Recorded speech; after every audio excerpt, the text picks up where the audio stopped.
Hi, this is Somer Hackley, CEO of Distinguished Search. We're in times of transformation and everyone has a reason why they do what they do. Welcome to 2 Distinguished Minutes, where I have a distinguished guest and we talk about why they do what they do. We touch on how they do it, and we all leave inspired and we all learn something. So today, my guest is Shankar Nagarajan. He is the CTO and product leader focusing on aerospace, manufacturing, and defense at DXC Technology. Shankar, great to have you here today. Thank you so much, Somer. Thanks for having me on this forum. I have to tell you, I've been following this with great interest, and it's a testament to your innovative, out-of-the-box thinking. I'm truly enjoying the series myself. Well, thank you. I appreciate that. Well, I would love to ask you, why do you do what you do? Very interesting question, Somer. And I'll tell you, I'm glad that you asked, because one of the things that, when I saw these series and this question being posed, it is truly a very, it makes you think, you have to step back and really think about it, right? Because sometimes you get on with the flow of things, flow of life, and you just don't have a moment to pause and think about it. And this truly made me think. I just love working with people to do things of value.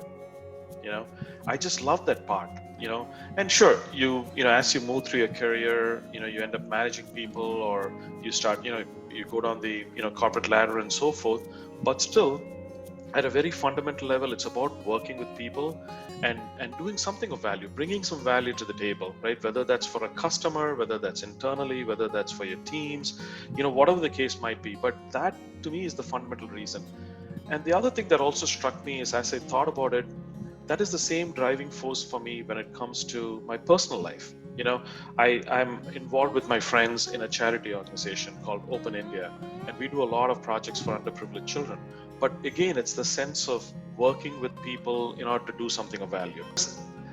I don't think we as individuals can solve anything. We need people around us. We need to come together to solve things. I place a great emphasis on personal accountability. So to me, I put a high degree of standards on what I do. Of course, there is the whole notion of, not always striving for perfection and being able to, do good enough. And I get that.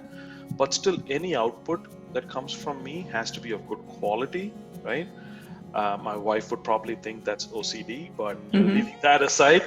So to me, the personal accountability factor actually, nicely dovetails into trust and credibility, because then people know that, okay, here's a person I can trust, here's a person that's credible, is, willing to build that sense of trust with the team and so forth. So those two things are equally important for me as I go about doing what I do. Well, Shankar, it was great having you here today. Thank you for joining me and being a guest. Thank you so much, Somer. It was a pleasure to be here. And like I said, more power to you. I'm following this series very intently, and I look forward to more of these to come. Thank you very much. Thank you.